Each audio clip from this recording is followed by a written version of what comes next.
그죠? 예, 그럼 주베일 산업화 공사부터 좀 다시 말씀 좀 부탁드리겠습니다.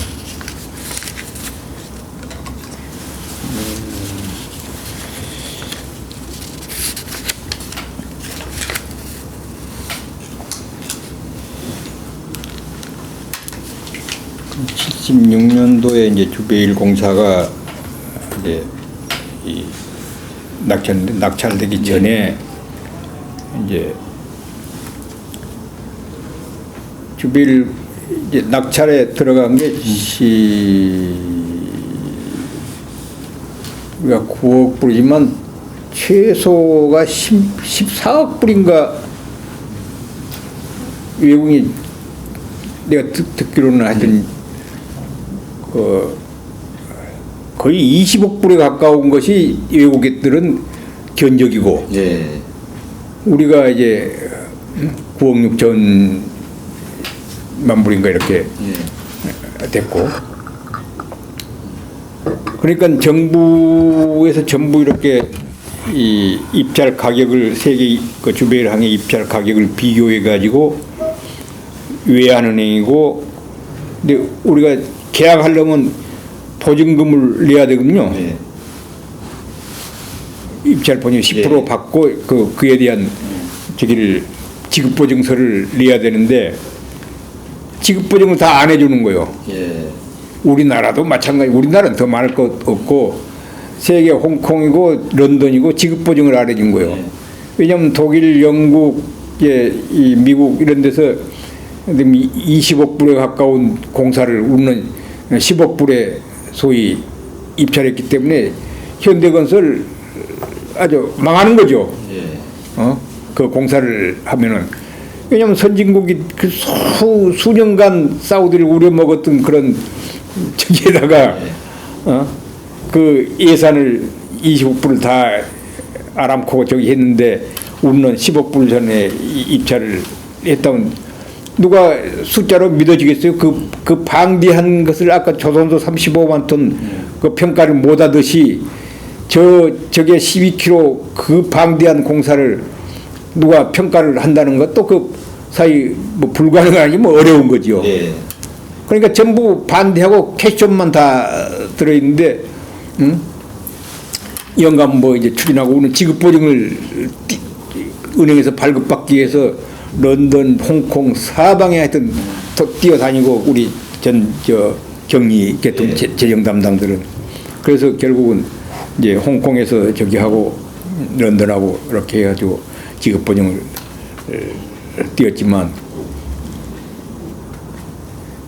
정인영 사장은 그리고 정부도 다 캐션이죠 전부. 예. 다 캐션이고 믿음이 거기 안 가고 그래 정인영 사장이 거기에서 나가가지고 지금 소위 한국 그 창원에 중공업. 한국중공업을 이제 만들어 발전소를 그것도 세계에서 제일 큰 저기 아닙니까? 그걸 착안해 가지고 그 사업을 별도로 나가서 그걸 시작하셨고 오늘 산업항에 이제 저기를 전력을 투구하고 있는데 아마 저것이 이제 내가 74년도 올라와서 저건 사우디에 이 세무 신고를 하도록 돼 있거든요. 예. 그래 예산을 전부 해보니까 이제 기술자들이 전부 해보니까 한 5억 불이면 되는 거예요. 5억 불. 예. 공사가 회장님 말씀이지. 왜 그러냐? 거기에 필요한 모든 철 구조물을 그것을 중공업에서 제작을 해가지고 예. 그걸 바지선으로 끌고 가서 예. 거기 설치하는 그 공정을 회장님밖에 생각 안 할 사람이 없어요. 몇백 톤 되는 예. 철 구조물 만들어서 그 바지선으로 태평양 인도양을 해서 저기까지 간다는 건 상상을 할 수 있습니까? 못하지. 거기다가 더군다나 이게 태풍을 불고 저기는 그게 바지선 뭘 가다 그거 하나 나가면은 공기 뭐가 전부 그 이뤄낼 수 없는 작업이죠. 예. 근데 그에 대한 보험도 이제 이것도 저긴데 보험을 들어야 되거든요. 또 예. 거기가 근데 위험적이니까 보험도 들 필요 없다고. 그래서 지급보증 받는데 그런 문제에서 보험도 우리는 안 들고 못 들고 그래가지고 그걸 중공업에서 만들어서 그 배로 해가지고 그 12항차인가 뭐 20 정확한 기억을 보는데 항차 가는데 배 한 번 대만 끝이 나서 한 번 태풍 불어가지고 한 건만 저기에서 다시 회수했지만 나머지는 그야말로 천운이 했다고 봐야죠. 그야말로 그대로 사우디까지 가서 설치해가지고 4억 불이 손익을 해서 4억 불이 남았어요. 그러니 사우디가 딴 선진 독일이고 참 영국에서 얼마나 저기 했겠어요. 그래서 그 세무를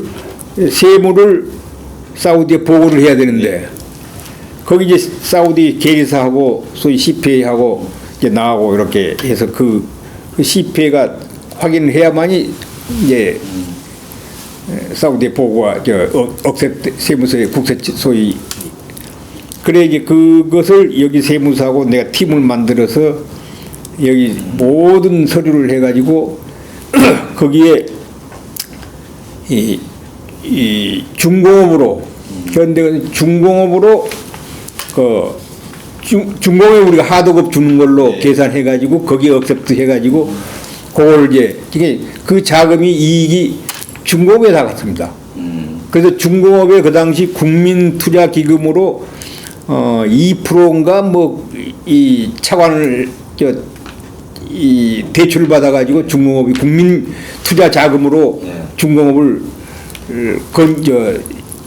사업을 저기 했는데 완성을 했는데 그 자금을 산업은행에서 그냥 그 당시 8%인가 뭐 이자 됐는데 우리 2%짜리로 썼는데 2%짜리를 그걸 다 상환해 버렸어요. 그 사우디 주빌 이익금으로 소위 이익금으로. 왜냐하면 현대건설로 저기 하면 세무가 안 되기 때문에 이익을 전환시켜 가지고 중공업에 중공업이 완전히 이제 현대 주빌 산업항의 자금으로 중공업이 이루어졌다고 봐도 되는 거죠. 그 국민투자 자금을 2%짜리도 상환해 버렸으니까. 예. 그래서 아주 성공을 한 거 아닙니까? 그러니 우리가 결과적으로 보면은 그러한 것을 상상을 외국에서는 못했죠. 예. 우리가 제작해서 중공업의 그 시설 좋은 데서 제작해가지고 그거를 우리 암벽에서 뭐 부산으로 갈 것도 우리 암벽에서 우리 저기로 해가지고 우리 배로 끌고 가가지고 거기 설치하는 저기를 했으니까 그건 어느 회사고 세계 저기가 건설업을 한 업체라 하더라도 그런 상상을 할 수가 없어요. 또 그런 조건이 있을 수가 없고 이제 그런 걸로 인해서 그게 참 이익을 받고 그런 추진력과 판단력과 저기는 계약만 아니면 또 못하는 거니까 상상도 못하는 거죠. 예. 그리고 또 구조자께서는 1981년에 한국도시개발 그게 이제 현대산업개발 바뀌었는데요. 그 부사장으로 이제 또 옮겼었습니다. 근데 현대건설이라는 것이 있는데 현대산업개발이라는 회사를 만들었는데 그 현대산업개발은 주로 어떤 일을 하는 회사였어요? 현대 도시개발이 있고 한라건설이 있었고 그래 한라건설은 이제 정인영 사장이 아까 그런 건설업을 하고 있는 적이고 그런데 도시개발이 주택 사업을 주로 현대건설은 이런 일반 공사를 하고 도시개발은 주택 사업을 하는데 그 당시는 아파트 사업이 거의 없고 우리나라 시에서 저기 하고 있는 저 마포 아파트 조금 5층짜리인가 있고 나머지 아파트사 이제 여기 서빙고에 우리가 조금 한 도동 시작한 거 있고 아파트란 개념이 없을 때입니다. 예. 거의. 그런데 76년도인가 이제 시작해가지고 그 압구정동이란 게 고속도로가 이제 다 완공되고 압구정동 거기가 전부 공동묘지하고 예. 이제 지금 말하는 수박밭이에요. 그러니까 예. 수박밭에 모래밭에 이제 화학 벌판인데 저 잠실까지 그 벌판인데 그 고속도로를 하면서 우리 현대건설 중장비 모래사장에다가 이렇게 좀 쳐가지고 중장비 이 소위 스탠바이 하고 있는 시설을 거기다 놔뒀죠. 예. 거기가 그래가지고 이제 고속도로 끝나면서 이제 도시개발이라는 걸 만들어서 아파트 사업을 시작하려고 하는데 우리가 판단봐도 그 당시는 이 서울시 북쪽에 있는 인구를 예. 이제 안보상 박정희 대통령께서도 안보상 강남으로 인구를 이동을 많이 시켜야 되겠는데 예. 강남으로 갈 요인이 뭐냐? 이제 이렇게 돼가지고 어디서 뭐 해압을 했는지 그래 영 회장님하고 이제 뭐 경정령인지 정확한 걸 모르지만 그런 대담을 하게 돼서 그러면 강남에 이 인구가 이동한 것은 집이 좋아야 되고 학교가 좋아야 된다. 예. 학교가 이 양반이 학교가 좋아야 되는데 아파트 그 저기를 매립해가지고 압구정도 매립을 많이 했습니다. 그 예. 일부는 늪지고 여 반포서부터 저 잠실까지가 황무지였어요. 그 전부 늪지대고. 예. 그래 압구정동 거기만 조금 높은 산이 하나 이렇게 조그마한 얕은 산이 하나 있었는데 거기가 우리 중장비 현대 고속도로 장비를 이제 건설용 장비를 전부 예. 거기 추럭이고 뭐 놓고 뭐 이제 보수도 좀 하고 예. 하는 적인데 거기를 이제 정비를 해가지고 거기가 아파트가 되고 학교를 우리가 좋게 하나 지어서 이제 대학교는 어딘지 뭐 멀리 하면 되지만 중고등학교가 좋아야 예. 소위 인구가 이동하는 거예요. 따라서 그래가지고 거기를 아파트 단지로 해야 되겠다. 그리고 학교도 우리가 잘 지어야 되겠다. 예. 그래서 거기서 그냥 뚝 써서 저 양반이 학교 설립하겠다고 딱 해서 어디다 문교부에 했는데 각서를 하나 학교를 좋게 중고등학교를 짓겠다고 각서를 제출이 뭔가 하겠다는 의견선이 하여튼 예. 이렇게 제출해 버렸어요.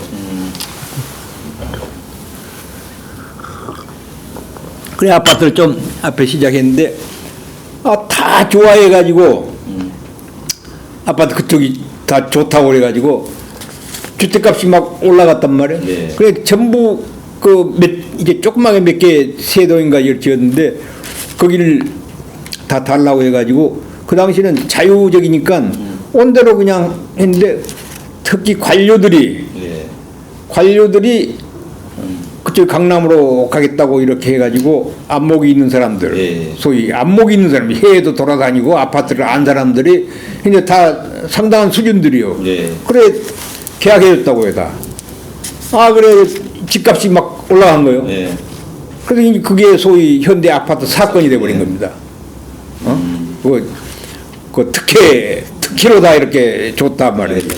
그래 우리는 가격 딱 정해서 한 사람마다 이제 줬는데 그래서 올수록 돼버리고 공사도 더 추가도 못 해버리고 정몽구 회장께서 그 당시 우리 사장을 하다가 고발을 당했어요 이제. 그래서 일자 이제 특혜 내지는 뭐 해가지고 재판에 걸려갔다고 재판에 몽구 회장이. 그래서 한 1년 2년간 이 사업을 추진을 못했어요.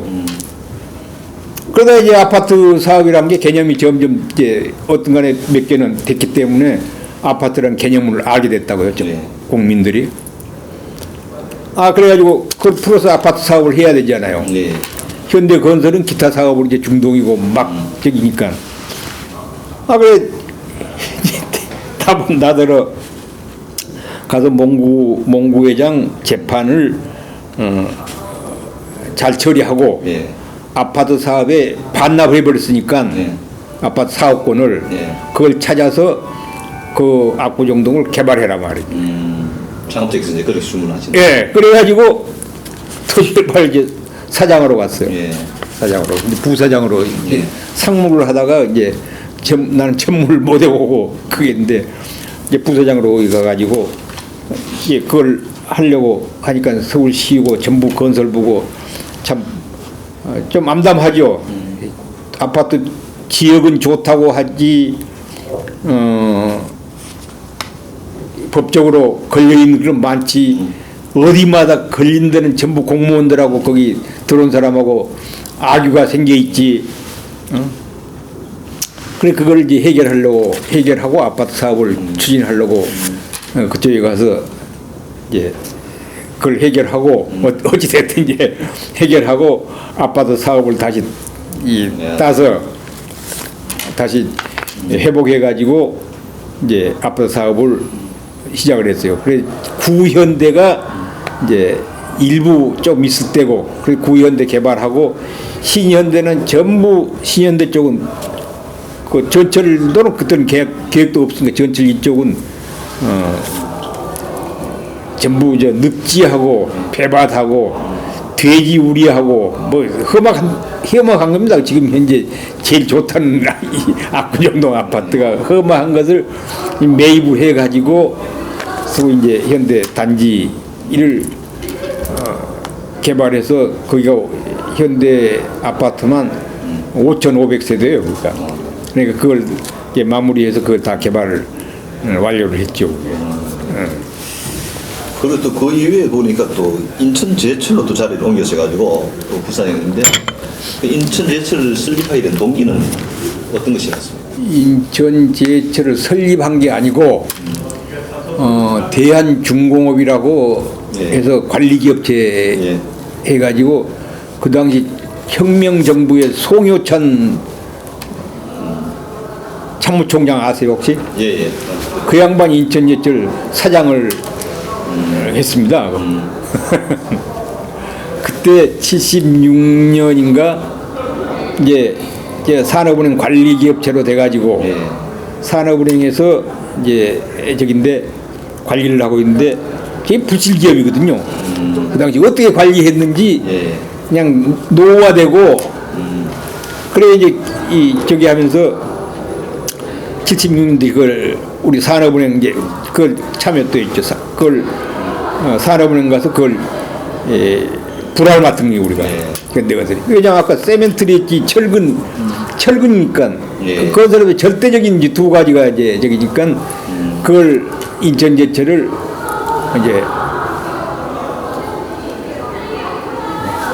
이제 우리가 인수를 했어요. 산업은행으로부터. 그래가지고 이제 대개조를 하고 해가지고 이제 현대로 인천제철이 이제 우리 그룹으로 들어온 거죠. 그때 이제 그런데 80년도에 저기 84년 5년인가 이제 아파트를 거의 다 개발하고 기타 지역에서 딴 건설업체들은 전부 그 당시는 라이프 건설, 삼호건설, 한양건설 이런 이제 대림산업 그리고 현대건설 대림산업은 이제 나머지는 전부 중동에 가서 다 망해가지고 들어왔거든요.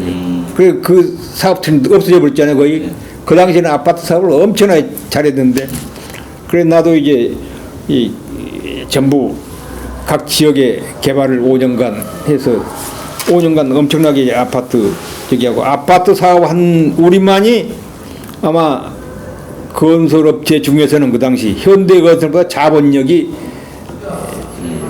수익이 재정 상태가 제일 좋았습니다. 이제 우리가 그렇게 해서 이제 튼튼한 기업이 됐는데 현대 산업 한라건설. 예. 이게 이제 부도나 가지고 저기 한 걸 이제 정인영 사장으로부터 이제 그냥 우리가 인수해 가지고 그걸 합병을 한 것이 한라건설 지금 저 현대산업개발이에요. 예. 그래 도시개발이 이 불실한 걸 흡수해 가지고 저걸 만들었고 그래서 그걸 합병해 주고 나는 이제 인천제철 5년간 여기서 했기 때문에 이제 인천제철 이제 부사장으로 갔어요. 그게. 그래. 그다음 또 이제 1991년도에 현대중업사장으로 또 이제 자리를 옮기셨는데 이때는 중공업도 자리 옮긴 이유는 무엇입니까? 내가 인천제철이 이제 86년도에 갔는데 예. 인천제철이 87년도에 민주화 소위 저기에서도 대우 대통령께서 이제 직선 저기를 저기 했잖아요. 그렇게 하면서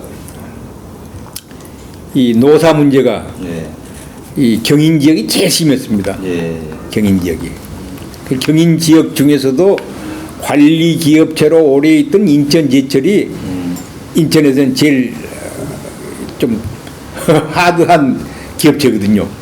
철강적이 크고 노조가 그때 활성화됐죠. 노조가 오래전부터 관리 기업체 이제 노조가 세기로 유명한 적인데 그 86년은 그거 없었는데 이제 대개혁을 하고 그때 신공장을 더 짓고 예. 그래서 이제 스테인리스 공장도 내가 가서 짓고 하는데 이제 87년 노사 문제가 이제 터진 거예요. 지금. 예. 그래가지고 참 인천제철이 험악한 꼴을 다 본 거예요. 막 응? 사장실도 다 점령당하고 예. 뭐 어쩌고 그래가지고 어찌됐든 우리는 이제 정상화시키는 작업은 계속 철근이 제대로 나오도록 해서 잘 공급이 잘 됐는데 노사 문제가 이제 전체가 이제 노사 문제가 전국의 전 산업체 노사 문제가 참 극치에 달했어요. 극치에.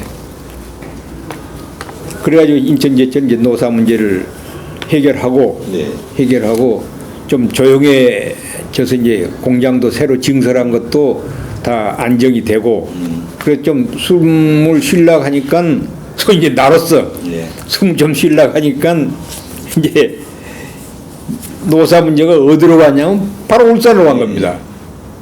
그 팀들이 뭐 팀들이라고 그 정신적인 노사의 주동자들이 주동자는 학생운동하고 다 연결돼 있어요. 아주. 그 노조 위원장은 다 헛급이고 전부 밑에 저 뭐 부장한 것들이 한 사람들이 전부 노조의 소위 세력들이고 학생운동에 저기는 전부 인천제철 주위에 다 사무실 놔두고 아침 저녁 다 해서 뭐야 편집해서 신문 발행해서 뭐 담아면 뭐 해서 험하게 해요 아주. 그 팀들이 전부 울산으로 가가지고 울산이 이제 죽을 징이 울산이. 울산 중공업이 여기서 봐도 신문에 봐도 라디오 텔레비 봐도 아주 험악한 게 저기요 거의 3만 명이 저기는 8천 명밖에 안 되지만 그 3만 명이 3만 5천 명이 데모를 하는데 전쟁터에 완전히 그 데모한 데 한번 보셨어요? 예, 영상은 봤습니다. 예? 예. 그렇게 심할 때 우리 현대그룹 전체가 지역별로 자기 출신별로 학교별로 전부 팀을 만들어서 현대건설 우리 이 서울에 있는 팀들이 전부 만들어서 지연 학연 다 팀 만들어서 울산에도 다 보냈어요. 밤중에 우리가 건설팀이고 뭐 팀이고 해가지고 학연 팀장, 지역 팀장, 전라도 팀, 가은 팀, 뭐 특히 이제 전라도니까 또 전라도가 또 노조위원장도 전라도고 이래가지고 그 노사판국에 인천제철을 조용하게 노사 문제를 해결했으니까 이제 영감이 그리 내로라고 그러는 거예요. 그 내로란 건 현대건설 본사 근무지만 이 양반이 울산이 이제 본부요. 그리 내려오라고 그런 건지 그래 이제 갑자기 발령받고 이제 내려갔는데 그 당시 내가 좀 많이 이제 좀 아팠어요. 아픈 게 아니라 그 스트레스가 어떻게 심했든지 한 번에 이가 그냥 이 밥을 못 먹게 이가 전부가 시끌시끌하고 뭐 물만 마셔도 뜨거운 물 뜨고 찬물 울산에서 저 인천에서 며칠간 굶었어요. 하여튼 못 먹고 그냥 미음으로 이렇게 해서 주사 맞고 이랬는데 그런 상태에서 저기 내려가라는 거예요. 내려오라는 거예요. 그래 빼짝 말라가지고 그래 보니까 그게 당뇨예요. 당뇨가 처음 내가 발견한 거예요. 빼짝 말라가지고 그 몸도 좋지 않은데 그냥 울산 내려가서 그걸 해결하는데 아이고 캄캄하대요. 캄캄해. 울산이란 게 내가 가서 세 번째 갔어요. 울산을. 제일 처음에 71년도에 가서 이제 한 1년간 저기 하고 또 4년인가 내가 현대 조선사업부에서 울산 현대 중공업 주식회사를 만들면서 내가 분가하는 이제 항상 이상한 전문가가 되어버렸어요. 현대건설에서 분가하는 현대건설 조선사업부를 현대 중공업 주식회사로 만들어서 그 팀을 만들어주는 작업이 이제 분가 작업이거든요. 그리고 자금력 얼마 주고 현대건설에 뛰어내는 그런 작업을 내가 하고 그 다음에 이제 이걸로 사장으로 가서 이제 세 번째에 간 거예요. 울산을 세 번째. 그래서 그 노사 문제를 해결하는데 참 고통이 참 심했지. 몸은 그렇고 그래가지고 그런 속에 또 쿠웨이트의 걸프 전쟁이 일어났잖아요. 걸프 전쟁이. 중공업이 아주 어디 가도 부끄럽기도 하고 그 많은 3만 5천 명이 데모를 하면은 난 아주 지금도 맞지. 여기다 요거 다 메고 이 히틀러 전쟁처럼 그 전부 오토바이를 한 2만 대가 돼요. 3만 5천 명 중에 2만 명은 전부 오토바이 타요. 오토바이. 전부 출근하는데 오토바이 타고 다 또 그 유행이 돼가지고 오토바이 타고 이거 쫙 메고 그걸 행진을 하면은 울산 우리 정문으로부터 자동차까지 그 우리 도로 확장하고 그 아스팔트 쫙 있는데 거기까지 미쳐요. 그게 한 8km 가까이 되거든요. 그 세 줄로 쫙 도로를 점령하고 이거 메고 오토바이 메고 그 가고 히틀러 난 히틀러 전쟁은 안 했지만 히틀러보다 더 무서워요. 빽 하고 저기 하면은 그래 울산 시청까지 가는 거예요. 시청까지 그렇게 해서 그걸 저기 하는데 맨날 한 2만 5천 명이 모아서 데모를 일단 하고 우리 중공업 운동장에서 하고 꽹과리 치고 경호 이런 친구들이 한 20명이 노조위원장 경호를 딱 하고 그러고 이제 얘기하거든요. 근데 제 양반이 울산에 한 세 사람을 이렇게 자기가 누군 점 조직을 해가지고 오늘 몇 명 모았어 노조가 맨날 이제 이런 거요. 그리고 몇 명 모은 것에 따라 좀 적어지면 좀 안심이고 많아지면 저기고 그리고 많아지면 뭐 하냐고 이제 막 야단이고 신경 많이 가죠. 정부에 대해서도 할 말이 없고 그래서 내가 이제 딱 가서 보면서 회장님 내가 보기로는 이렇게 자꾸 그거에 대해 신경을 많이 쓰시고 전화로 새벽이면 전화하고 이래가지고 오늘 몇 명 데모 몇 사람들이 모아가지고 2만 명이냐 2만 5천 명이냐 이렇게 하는데 일체 그걸 하지 마시오. 예. 그걸 함으로써 노조가 더 회장님이 관심을 가지니까 사장은 노조하고 매일 가서 대담을 하는데 권한이 없다 가만히 보니까 예. 전부 보고가 돼서 회장이 결정하지 사장은 아무것도 없다 이런 식이요. 그래서 예. 이러니 일체 내가 허위 보고는 일체 안 할 테니 나를 믿어주시고 예. 일체 누구 내가 대충 아니까 누구 하고 이래 아침 저녁으로 전화하지 마십시오.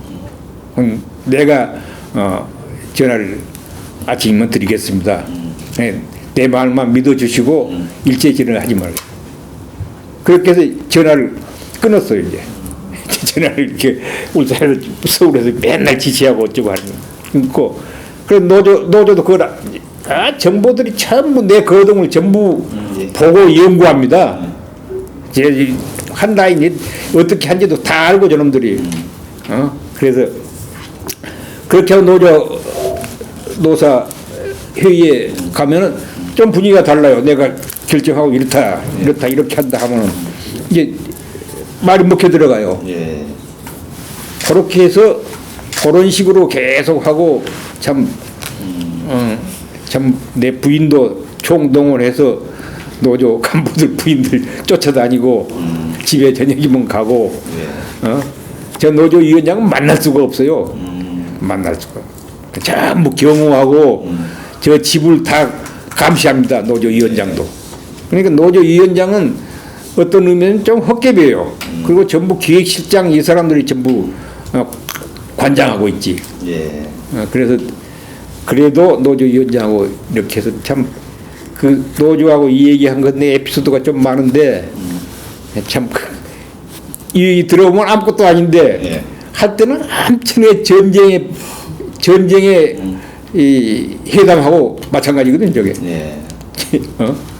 전쟁의 저기하고 판문점의 회담보다 더 힘들어요 사실. 그래서 그게 노사 문제가 중공업에서도 좀 해결이 됐어요. 그렇게 해서 내 이후로 한 20년간 노사가 없었습니다. 왜냐하면 원칙으로 해야 돼. 원칙으로.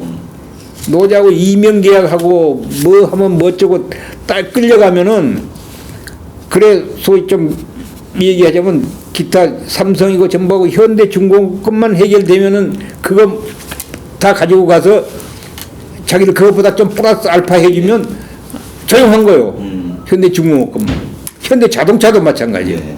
자동차 현대중공업만 해결되면 거기다가 플러스 조금 해서 더 잘해주거든요. 조용하고 현대중공업만 죽을 지경이요. 그렇게 해서 그래 현대중공업 내에 그때 뭐 있었는 현대 엔진 주식회사가 있었고 현대중전기 주식회사가 있고 현대엔진, 현대중전기 이 세 개가 같은 바운더리에 있거든요. 현대중공업 담벼락 안에 전부. 그래서 내가 이 친구도 안에서 그 두 개 회사도 현대중공업이 같이 근무하잖아요. 하여튼 출근도 같은 정문으로 다 같이 하는데 이 친구들도 천연 노래가 안 해. 현대엔진, 현대중전기, 현대중공업만 해결되면 다 돼.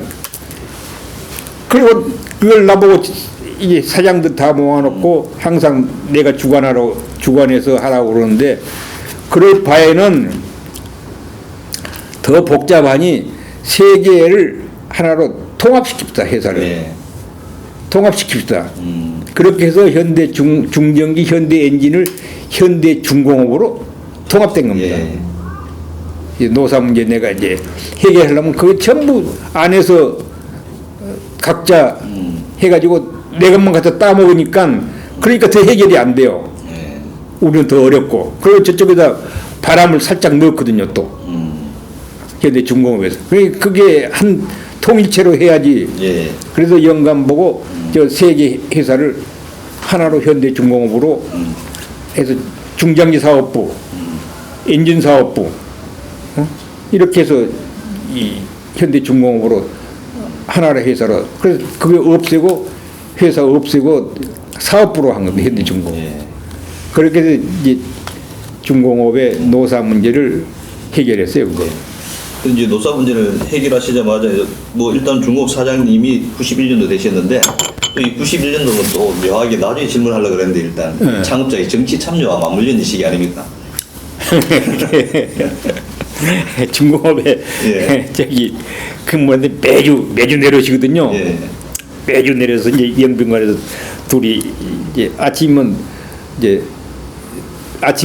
둘이만 하고 예. 저녁은 이제 직원 중역들하고도 같이도 하고 예. 뭐 술도 먹고 이제 그러는데 아침은 나하고 단독 식사만 하죠. 예. 그 영빈관에서. 예. 그래서 어이, 최 사장 나 정치 좀 할 거야.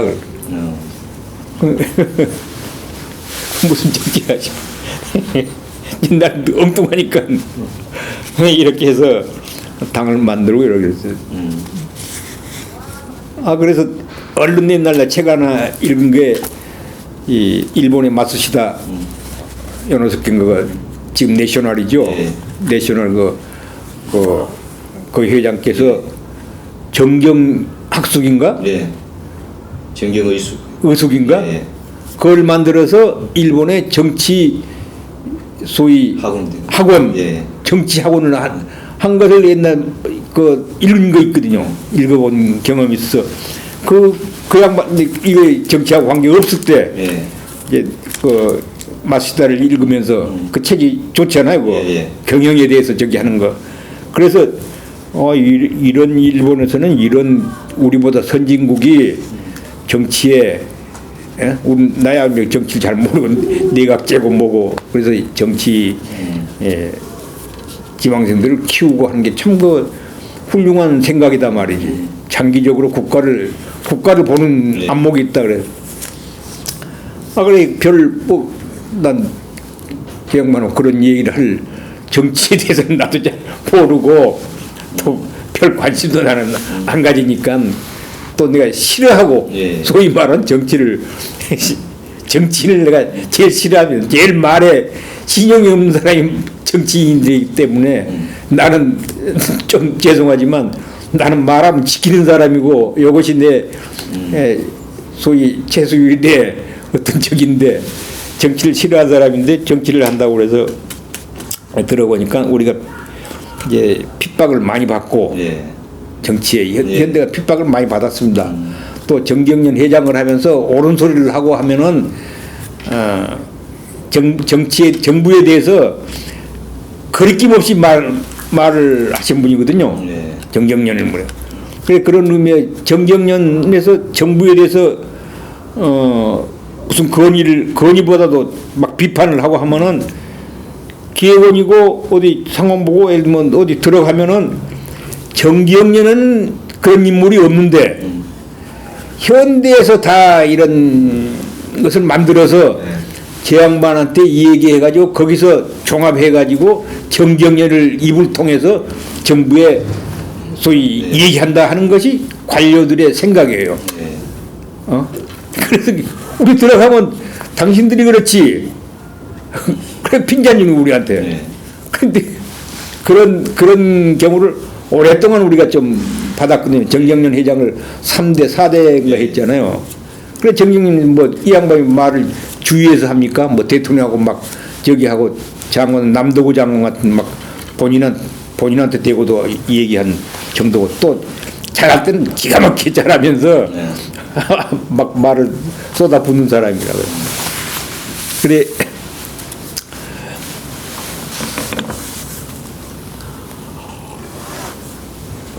내가 뭔 얘기 하려다가 이제 91년도 이제 정치 참여에 대해서 이제 말씀. 그래 이제 그것은 내가 확실히 이제 사장이라 한들 그런 것은 내가 들었는데 하여튼 그런 이유 알고 있어 이제 이런 정도로 나는 끝마쳤어요. 사실. 그런데 진짜 당을 만들고 그래 당을 만들고 자금이 그 당시에는 우리가 굉장히 많았는데 이제 핍박을 좀 받아가지고 세무조사도 그냥 네. 중공업도 그렇고 세무조사를 막 받고 말이지. 이래서 상당히 이제 우리로서는 실무자는 고통스러운데 당 사무실을 만들고 뭐 해가지고 막 발표를 하고 막 야단인데 나보고 들어와서 이제 당무위원을 하라고 그런 거예요. 이제 예. 김동길이고 쭉 하는데 당무위원이 뭐요? 그 이 얘기 듣고 자금 마련을 하라는 거거든요. 소위 이제 그 말은 직접 안 하지만 거기 내가 할 임무가 그것뿐이고 두 가지는 둘째는 전라도에서는 하나도 이 당에 들어올 사람이 하나도 없어요. 그러니까 전라도 담당 거기다가 이제 당무위원회에서 작은 담당 이게 얼마나 고통스러웁니까?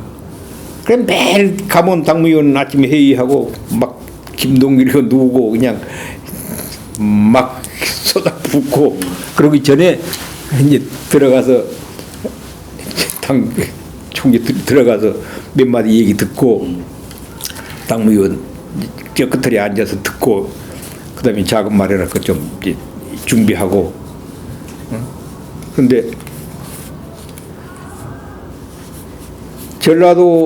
전라도 담당을 하라니까 매 지역구마다 이제 청거 해가지고 이제 후보를 저기인데 전라도가 49 지금 보니까 49개 선거구예요. 네. 그 하나도 누가 김대중이 파가 그냥 전부인데 어디가 김대중이 아니고 누구 하나 저기 하면 그럼 죽는데 그 당시는 예. 그거 맞아 죽어요 동네에서 김대중이 아니고 딴 세례 가면 이제 그런 분위기는 나는 몰랐지만 뒤에 이제 쪽에서 조사를 해보니까 그렇다고요. 예. 그런 속에서 전라도를 다 공천을 해라고 해요. 공천을. 네. 그게 얼른 보면 형식상은 공천권을 내가 전라남북도를 다 가지고 있으니까 그래서 자금줄을 가지고 있으니까 얼마나 고난이 셉니까? 근데 제일 무섭고 아무 할 일이 없는 것이 나요. 아이고. 그러니 없으니까 당무회의 공천심사위원회를 한데 들어가지요. 나 들어가면 어떻게 됐어 그러면 없습니다. 그래서